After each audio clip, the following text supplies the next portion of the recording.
Story 4: Catching Up. Almost all of the villagers had turned back. For some of them, the warmer weather was too much to handle. Snow and ice were all they had ever known.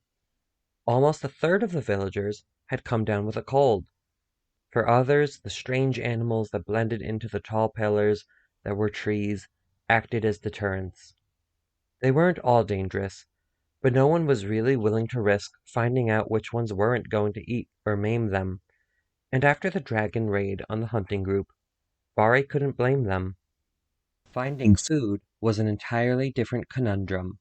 Occasionally, they found a stray yorback, but those weren't the best sources of nutrients. The plants were like nothing they had ever seen. Instead of the dense tubers that had to be sawed out of the ground under layers of snow, there were leafy, wide, and towering plants that covered entire landscapes. One villager had attempted to find out if one particularly bulbous plant was edible, only to have it rupture and cover him in a sap that attracted a particularly large, furry beast with claws longer and sharper than knives. When all was said and done, the villagers decided that the world was not for them. Jas Isaacs, one of the quieter yet more aggressive members of the group, had stood up and walked away from the campsite after Vare had told them that they would all be marching further south that day. And he was not alone. Half of the remaining villagers had left with him that day. The following evening, even more left. 2 disappeared one night.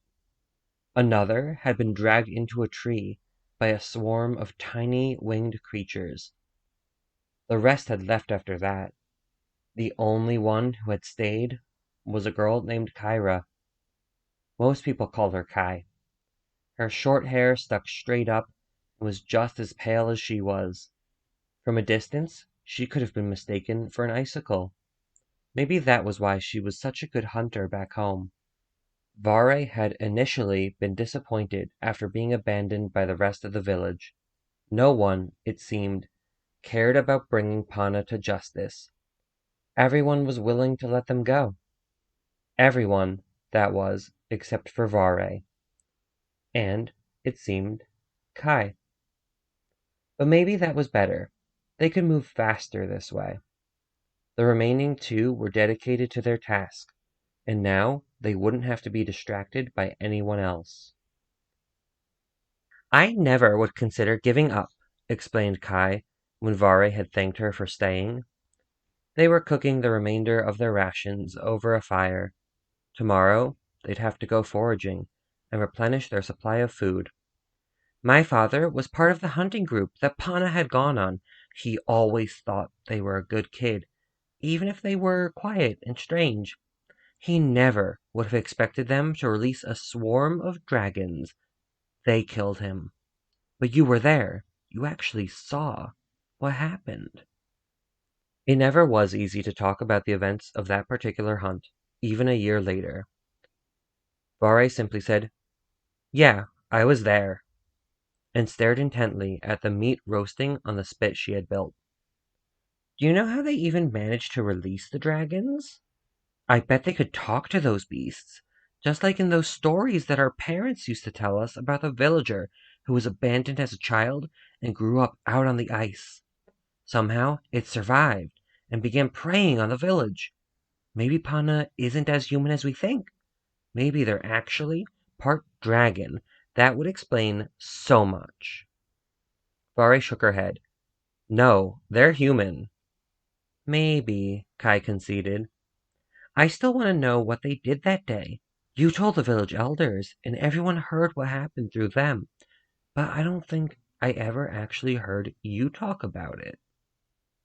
Most people recoiled when Vare looked at them the way she looked at Kai now. But Kai simply gazed back at her. When Vare said nothing, Kai tried a different tactic. Okay. Maybe that's a sore point for you. But why didn't we do anything to Pana for an entire year? They stayed in the village, like nothing had happened.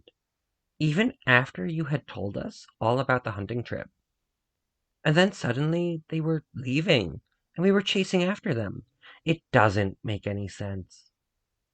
Again, Vari didn't say anything. She stared into the fire and clenched and unclenched her hands.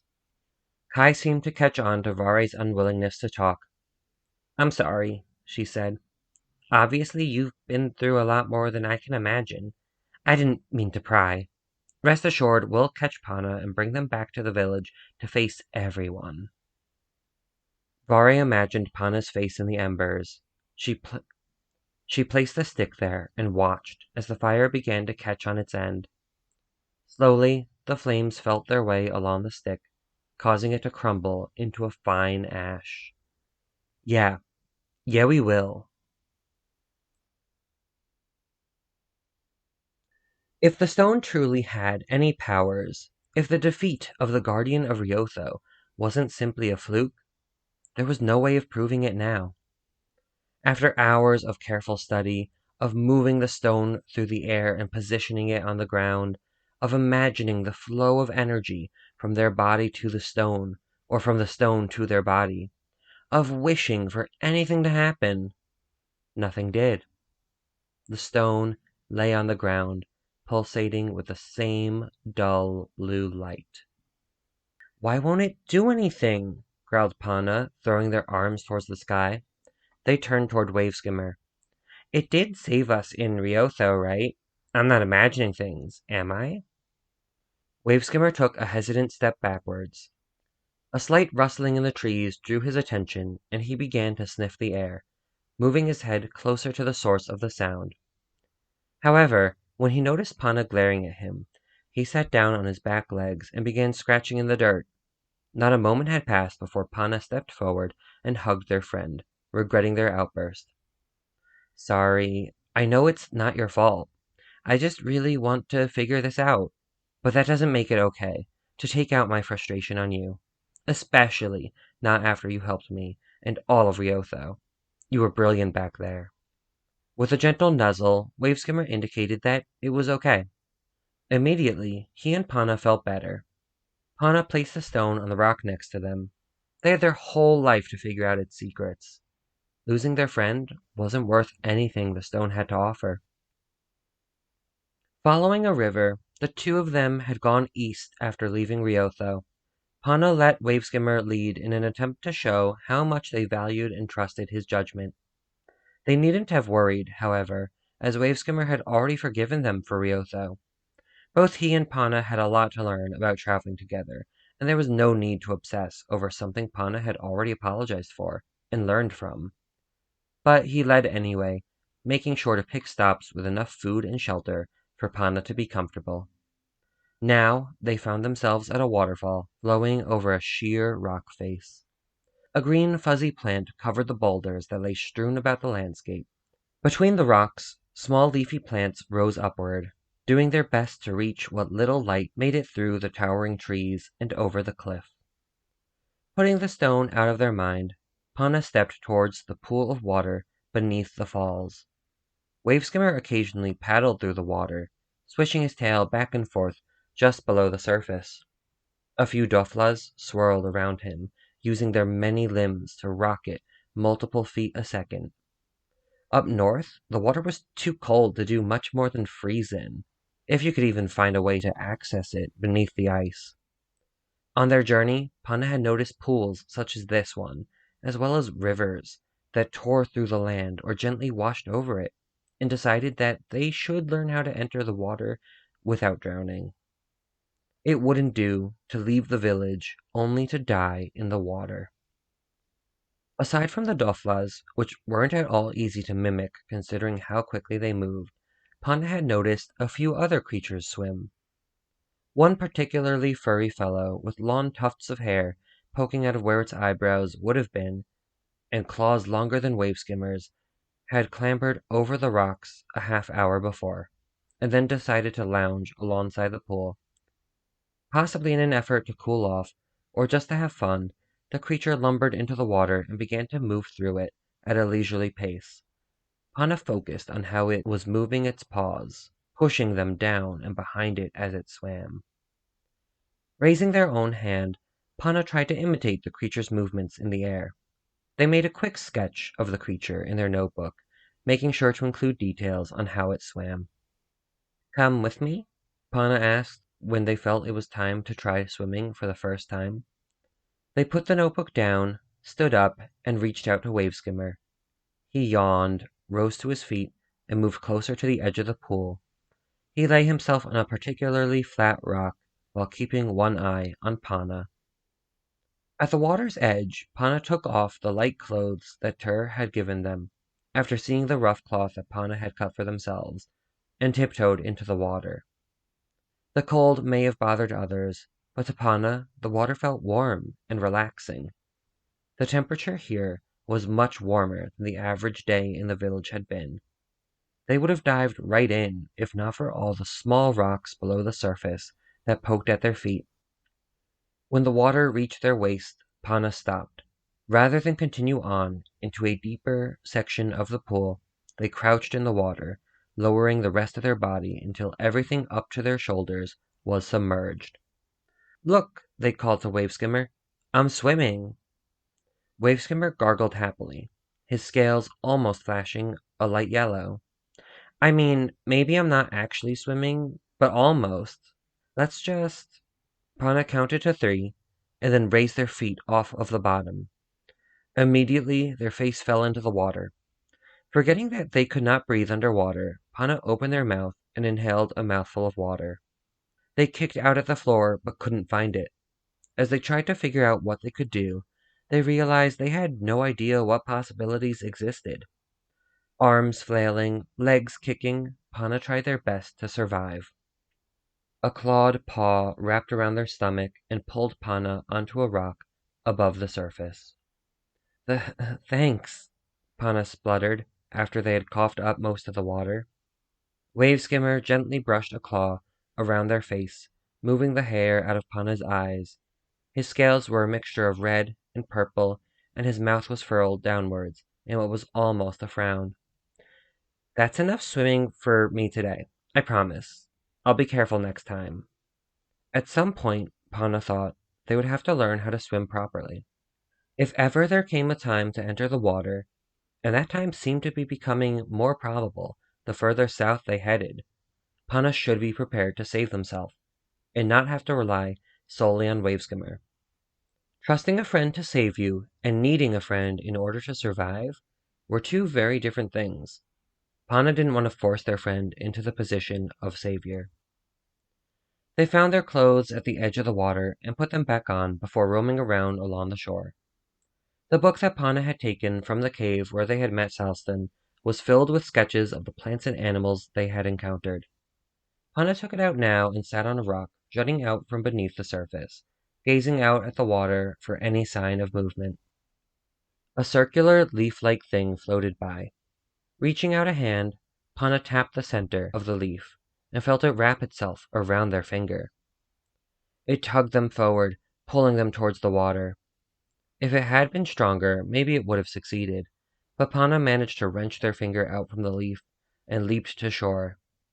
The circular leaf seemed to watch them before it floated away.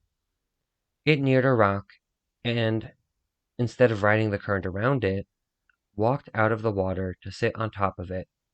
The leaf was attached to a long, vine-like neck, which was attached to a round body.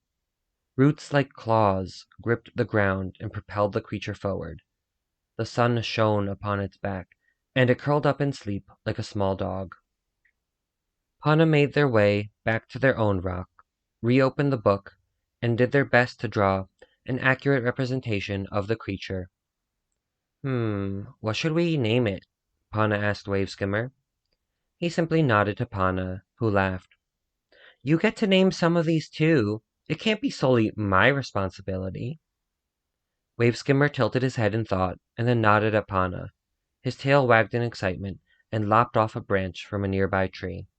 He glanced at the fallen branch, and grinned in mild embarrassment. Nodding, Pana said, "I think I see. If you insist. Panalop, it is. What that actually says about this creature, I don't really know." But they wrote the word across the top of the page anyway, and smiled when they saw Waveskimmer wag his tail again and accidentally flatten a shrub. There really wasn't much room in this forest for something as large as a dragon. Here, let's find somewhere with a little bit more space. When all their bags were packed and attached to Waveskimmer's saddle, the two of them began their walk around the water.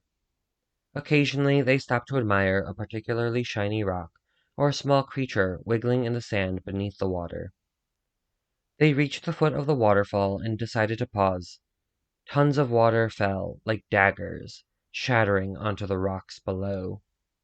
Pana thought they gasped in wonder, but they couldn't hear themselves over the rushing water. Carved stone rose on either side of the falls. Chiseled into the walls were figures of people in various poses. They wore clothes in a style that Pana did not recognize. Each figure had short, even hair. None of them smiled. Instead, the lines of their mouths were carved to be flat lines. They all held one of their hands in the air near their foreheads, as if they were shading their eyes, while the other rested upon some sort of contraption, a tool, or a weapon perhaps, made of two lengths, one much shorter than the other, that came together perpendicularly. The longer piece also had some sort of cylindrical piece attached to it that pointed outwards in the same direction. Symbols or runes showing a crossed vertical and horizontal line have been scratched in underneath the figures. Pana placed their hand on the surface of the figure, tracing its lines. How old was it? There were no nearby settlements with people who may have remembered when and why these pieces were created. Off to the side, Waveskimmer suddenly raised his head and snarled at the waterfall. Pana turned and watched as a living figure made of flesh and bone jumped out from behind the falls. Pana leaped back in fright. They fell into the water and accidentally breathed in a large mouthful of it. As they stood up, choking on the water, they saw a second figure emerge from the waterfall. If Pana had been able to look at the two of them for a moment without spluttering, maybe they would have been able to see who these two people were. Perhaps they did live nearby and would be able to explain the carvings to Pana. But just as Pana began to feel that their airway was clear enough to finally get some sort of bearing on what was happening, they felt their legs being swept out from beneath them. Waveskimmer had stumbled backwards, and his flailing tail had found Pana's legs. Once again, they fell into the water. A hand pulled them out. A voice said, "Got you." A chill ran over Pana. They felt their hands being tied together behind them. The rope cut into their skin. Pana whimpered in pain, but the owner of the voice laughed. Pana fell on the floor, unsure of what else they could do. Who had pulled them out of the water just to tie them up? Their captor walked out from behind them. Though she wasn't wearing the usual fur coat that most villagers wore, Pana still recognized her short, spiky, pale hair. "Kai," they said, failing to keep the surprise and fear out of their voice. "How did... how... how do you..." Kai kicked Pana's leg, stopping them from talking. "You never were good at speaking. Whatever. Someone's here to see you. She probably wants you all to herself. But hopefully she'll let me have some fun too. Maybe give you a black eye, cut off a toe, or burn you. Papa was burned. He never would have expected you to be the one to kill him, though." "I didn't. Wasn't..." But Kai kicked them again. Pana had no idea how Kai had found them here. Of course the village had followed them to Naka's house. Pana felt their belly fill with guilt as they thought about all the family had done for them, and about how they had left when the villagers had shown up on Naka's doorstep. They hoped that Sab and Ezra were okay. They had almost forgotten that there was a second person who had tracked them there, until they saw the white fur coat emerge from behind a tree. If the figure had been anyone else, maybe Pana would have wondered if they were too hot wearing the heavy fur coat. Instead, they felt their heart begin to race, and their breakfast make its way back out the way it came from. Vare watched on in disgust. "Nervous to see me?" she asked. "Makes sense." Pana tried to slow their breathing. They watched Vare twirl her black hair between her fingers. She stared down at them and frowned. Her violet eyes furrowed. Maybe she had carried an icicle with her when she had started hunting Pana, but now she wore what looked like a knife tucked into a pouch at her belt. How she had come by it, Pana didn't know. Maybe it was one of Naka's. Vari noticed Pana looking at it and ran a finger along its handle. Without saying anything, she drew the knife. Now, instead of twirling her hair, Vari's fingers spun the knife in circles. All the while, she continued to stare down at Pana. Her mouth twitched. And then a ball of fire flew straight into the waterfall, causing steam to expand out over the landscape. Waveskimmer, scales as red as his fire, crashed onto the rocks, which crumbled beneath his claws. He sent another blast of fire towards the water, causing even more steam to billow outwards from the surface. Just a moment before, Vari and Kai had been standing in front of Pana, but now if they were still there, Pana couldn't see them. Even Waveskimmer was obscured by the steam. With their hands still tied behind them, they clambered to their feet, struggling to maintain their balance. "Waveskimmer!" they called out, hoping their friend would hear them. Instead, they heard another voice yell out, "They're over there!" and the sound of feet jumping from rock to rock. Pana turned and ran. It became apparent that had been an awful decision when Pana tripped and fell onto their side. Their shoulders slammed into the ground, but Pana felt no pain. When they tried to get up, they felt oddly unbalanced. They would have remained on the ground if not for the talons that wrapped around their body and pulled them into the air. Waveskimmer roared as he beat his wings at the ground. A rock whistled by, striking the side of his leg, missing Pana's head by inches. The dragon simply shrugged it off and continued even higher. The ground was still obscured by steam, but Pana thought that they saw the silhouette of a person standing at the top of the waterfall, looking out at them. "Are you okay?" Kai asked, holding out her hands to help Vari, who had tripped over an unseen rock. Though the mist was starting to dissipate, it was a slow process. In her haste to continue on, Vari had fallen forward and landed on her hand.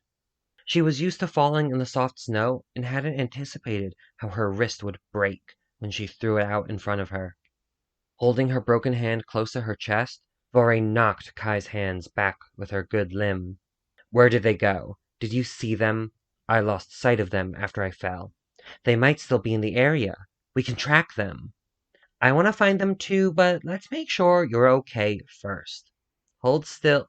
"No, we need to find them. I was so close." Vari dropped her hand to her knife and yelled out in pain when she tried to grab the hilt. Kai ran forward, grabbing Vari's arm while she was distracted. Her eyes watering in pain, Vari sat and allowed her hand to be bandaged.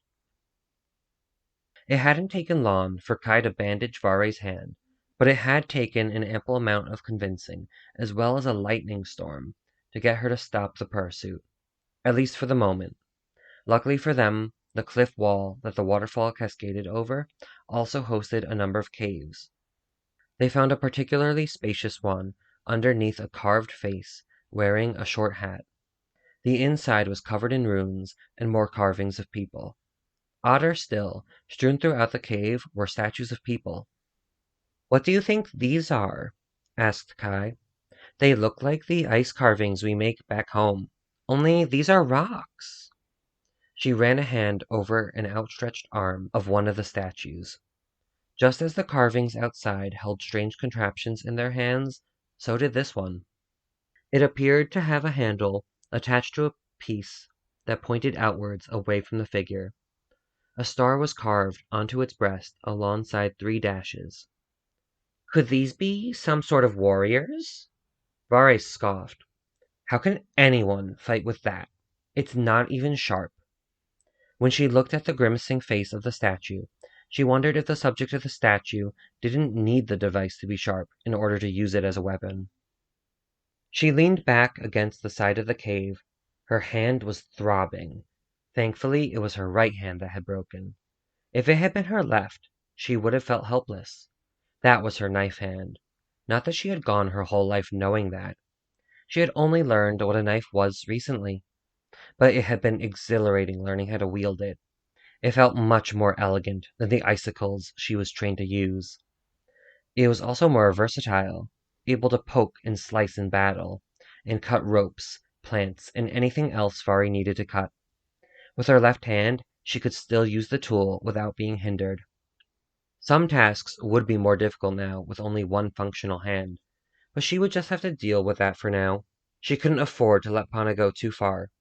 If only she had managed to grab hold of that dragon before it took off, then Pana and the dragon would be dead, and Vare could go home, assuming she didn't die as well when the dragon plummeted from the sky.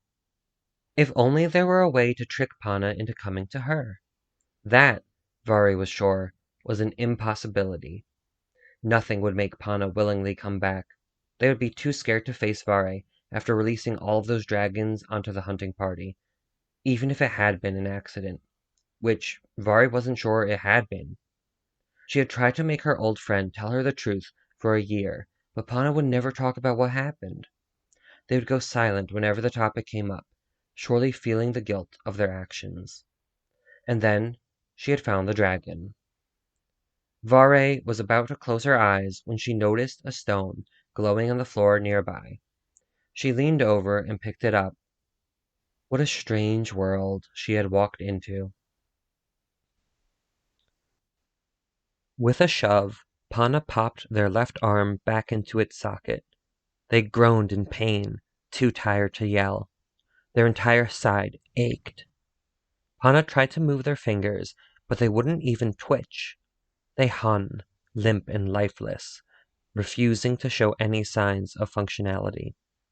Pana's arm was swollen and red. Falling on the rocks had broken their arm. Thankfully, it seemed that the rest of their body, though sore, was still intact. The flight away from the falls seemed to span hours. Every beat of Waveskimmer's wings caused Pana to jerk forward, a fresh wave of pain shooting through their arm. Eventually, they did land after Waveskimmer had found a rocky ledge halfway up a cliff, big enough to fit 5 dragons. It was, Pana thought, a safe place to rest, inaccessible to anyone without wings. Bandaging their arm had been difficult, but somehow Pana managed it, using their teeth and body to grip and tie the bandage. Now, it was time to rest. Waveskimmer gathered wood from the sides of the mountains and set a fire while Pana prepared some of the plants that they had packed from Riotho. Together, they sat and ate in silence. Now, almost directly overhead, the sun tossed its rays outwards over the cliff and the valley that lay before it. The air buzzed with life, winged creatures, most small and one shaped like a wolf, that Pana thought they must have imagined, floated above the forest. A small reptile climbed onto a nearby tree and extracted the nectar from one of its flowers. When the flower was depleted, the creature leaped through the air and landed on another flower almost 20 feet away. With her one good hand, Pana pulled out their notebook and tried to sketch the creature before it roamed too far from the ledge. "What do we call this one?" they asked Waveskimmer, gesturing towards the reptile, as it jumped again and bounced off of a rock onto a new branch. Waveskimmer licked his lips and swished his tail. Pana nodded. "Good point. It eats nectar. Nectar reptile? Maybe something similar to that. Nectarliz. Nectarl." The creature's neck filled out around it, filling with air, which was then released in a huge roar that rang through the valley. "Nectarian, because it roars. How does that sound?" Pana asked. Their friend smiled, but his claws tapped a steady rhythm on the ground. Pana felt their excitement at naming a new creature drain. "What is it?" Slowly, Waveskimmer raised a claw and pointed it out towards the falls, just visible before the horizon. His scales were blue, but not his normal shade of blue. This blue was tentative, muted. Pana knew he wanted to ask about Vare, and Pana knew that they didn't want to talk about their old friend. "I can't," they said, but Waveskimmer nodded at their arm, now bandaged, and then looked behind them towards the top of the cliff. Now that they both knew Vare was after them, they would have to come up with a plan. As far as Pana was concerned, that plan could wait. Here, on the ledge, They were safe. No one would be able to reach them here. Tomorrow, they told their friend, tomorrow we can talk about what to do next, about how to keep away from Vare. But today, let's rest. They turned their gaze to the little Nectarian, watching it as it bounced to a few more flowers before leaping up the side of the cliff and disappearing out of sight. Pana had fallen asleep while Waveskimmer watched the fire. Once he was sure it would simmer down without any risk of burning the human, he too went to sleep. He had met Pana in an ice cave. Dragons had lived for generations under the water. Once they had roamed the surface, claiming entire islands for their own. Each dragon had a place that they could call home, a place where they could hunt their food and raise their hatchlings. They flew through the sky with impunity, allowing the sun to reflect off of their scales like starlight. And then they had been forced to hide. As the power of the humans rose, that of the dragons had waned. One by one, they retreated into the water, out of sight of the humans. Boats could only explore so much of the world. Wings and the unique capacity dragons had to breathe in the most inhospitable of environments allowed them to reach depths that no one else could. Beneath the water, they had found caves carved into layers of carbonate sediment and siliceous ooze, extending deep into the bedrock. Now, the dragons flew through the water. The eggs hatched in magma chambers, and the new hatchlings explored the vents that brought heat and gases up to the surface. For millennia, they hid there, waiting for their time to come once more.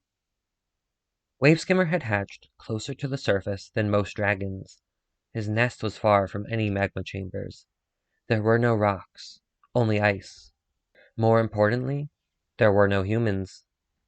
Some of the older dragons had told stories of humans, warnings of their sharp sticks, of their flaming explosions that could be launched into the sky at a moment's notice, were passed on from elder to hatchling. But even the tellers of these stories had never seen a human. Finally, they believed humans had passed on from reality to mythology. Once more, the dragons spread their wings and took to the sky. Not in huge numbers. One or two dragons would venture forth from the caves and scout the area. A belief that the humans were gone was not good enough on its own. They had to be sure. They didn't find the humans. The humans found them. All of the dragons were sleeping. All of them, that is, except for Waveskimmer. He had woken up and couldn't fall back asleep, and so had decided to go for a walk. Wandering aimlessly, he had ended up near the entrance to the cave. He had thought that maybe he would get some fresh air. The human had stood in the entrance, wrapped in what looked like fur. Dark fur flowed from its head, down its shoulders. It seemed to have no scales. Its face was soft and brown, as were its eyes. Its mouth hung open in what any creature could recognize as amazement as it watched the light bounce between ice crystals and frozen stalactites. And then it turned and spotted Waveskimmer. A million thoughts raced through his head. Run, hide, warn the others, wait, attack. In the end, he couldn't decide what to do. It was as though his limbs had turned to stone. He could not move. One paw was held out in front of him. Dragons could remain immobile for hours without even twitching. This ability was often used to trick prey into believing that they were a part of the landscape. Now, the human walked right up to him. It reached out a small hand and placed it on his shoulder. Waveskimmer leaped forward with a small roar and pinned the human to the ground with his paw. Now was the time to strike, to make sure that this human never found the rest of the dragons, to prevent it from telling any more humans where they all were. He would keep his family safe. And yet, when Waveskimmer looked down at its small brown eyes, he hesitated. These were not the eyes of a killer. They were scared and awed at the same time. When he looked into them, He saw that the human didn't want to hurt him, and Waveskimmer knew that he didn't want to hurt it either. It made a sound. Waveskimmer didn't recognize it, but it sounded curious. He cocked his head to one side. The sound was repeated. What a chattery creature it was! Did it expect a response? He didn't know what sound the human would want to hear. Waveskimmer wasn't a particularly verbose dragon. He mostly kept to himself and stared at interesting ice formations while the other dragons wrestled and tested their fire-breathing abilities. They were the loud ones, always roaring and growling and scratching the ground with sharp claws. Scratch, scratch. Yes, just like that, he thought. Then he turned, realizing the scratching noise was not in his head, but was reverberating throughout the tunnel. But before he could do anything, 5 more humans ran inside, each holding a sharp icicle that was pointed at him. They yelled something at the other human, even as the scratching sounds grew louder. Waveskimmer glanced back into the cave, saw the shadows of dragons lurching towards the entrance, and threw himself to the ground above his human. He concentrated, turning his scales to the same shade of bluey white as the ice. The dragons leaped over him and attacked the other humans, who began to run from the cave. Waveskimmer didn't see what happened to them all. He kept his head low to the ground and listened as the sounds of fighting drifted away. When all was quiet, he lifted himself off of the human. It had fallen asleep, but woke up after only a few moments. Together, they exited the cave. Below them, a fire roared. Dragons flew in the air above screaming humans. Waveskimmer's humans stared in horror, but there was nothing he could do to save its friends. Instead, they had flown away from the cave. With a snort, Waveskimmer woke up. The ice cave was no longer before him. He remembered that he had flown himself and Pana onto a rocky ledge not far from the waterfall.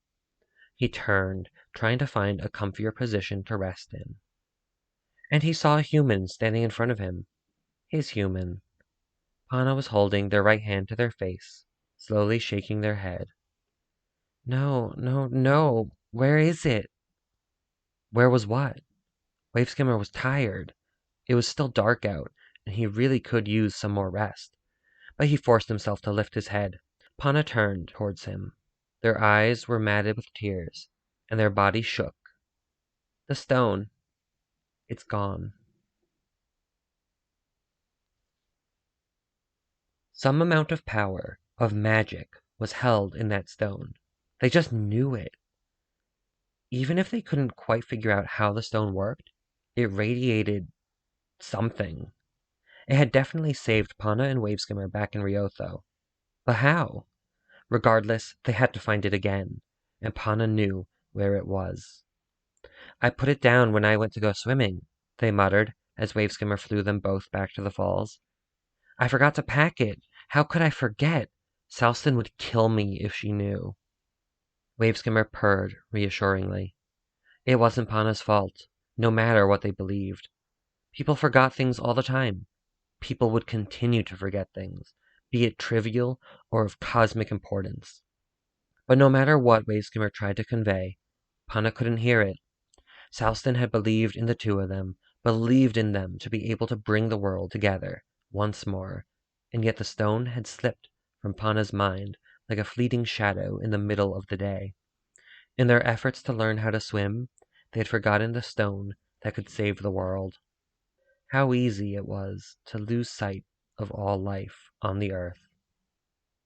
It didn't take long before the waterfall was directly below them. Waveskimmer began to descend, circling lower and lower, and then suddenly pulled up, scales turning purple. He snorted, blowing smoke out in front of him. There were people below. Pana wrapped their good arm around himself, shivering. Vare's down there. No response from Waveskimmer was needed. They would have to be cautious. Neither of them had really discussed what they would do when they landed. Both had hoped that maybe Vare and Kai had moved on, that they would be unwilling to lose the trail after encountering the fugitives for the first time. After all, Waveskimmer could travel much faster than any human, and it would be difficult to track a creature that left no traces on the ground, no matter how skillful Vare and Kai were. But the question remained, did they have the stone? Did they even know that it was important? It was possible. Knowing Vare, Pana anticipated some sort of ambush. There was no sign of the stone out in the open, no glowing blue gem. For a moment, their hearts stopped as they wondered if maybe the stone could hide itself from them, was indeed hiding itself now. But the thought was pushed from their head. Now was not the time to panic. No one raced out to get them when they landed. No projectiles were launched their way. Everything was quiet, other than the sound of the waterfall and the wind sliding between trees. "Where do you think it is?" Pana asked Waveskimmer. Their friend lowered his snout and began to sniff the ground. After a few moments, he pointed in the direction of a cave underneath a carved face with a short hat. "Okay, let's try to find it. But be careful." They hugged Waveskimmer tightly and then led the way into the cave. First, they noticed the water. What some people may have considered to be a trickle met them at the entrance. It disappeared deeper into the cave. Pana was relieved that there was no sign of water deep enough to swim in. Statues were strewn sporadically throughout the cave. There seemed to be no order to them, no path to follow. The cave widened, and statues popped up in every direction. Most of the faces were too worn to be distinguishable, but some bore what seemed to be grimaces. Not a single statue appeared to be smiling. The positions they were in also differed drastically. Pana imagined them all facing some sort of enemy as they pointed the contraptions, each of them held, towards the entrance of the cave. It was like they were guarding something. Suddenly, a line of statues holding their weapons at their side and their right arms out in the air appeared before them. Two other shapes appeared, carved into the rock wall behind them. A curve like an elongated smile, and two alternating curves spliced together, the top curve opening to the right and the bottom opening to the left. A steady drip of water pattered on the ground below the shapes. Between the statues and the carvings was a rectangular prism that seemed to be rising from the ground. "We think it's a tomb," said the voice from behind them. Pana jumped. A smiling Kai was leaning against the statue, watching as Vare walked forwards. Kai continued, "It seemed fitting to bring you to a place like this. I know this isn't a tomb you created, but I guess one person can't possibly kill the entire world." Vare held up her left hand to silence Kai. Her right hand, it seemed, was bandaged. Unlike Pana, her arm appeared to be fine. "What is this?" she asked, pulling out the stone from the depths of her white fur coat. "I don't know," Pana replied, somewhat honestly, taking a step back. They almost slipped on the wet rock of the floor. "I have no idea what it does." "Then why'd you come back for it?" This time Pana didn't reply. They waited until Vare decided she didn't need an answer. She threw the stone to the ground. It clanged and lay at the feet of a statue, missing the upper half of its body. Vare made no effort to move forward. Behind her, Kai took a hesitant step forward, before stopping, looking at Vare to see when she would make the first move.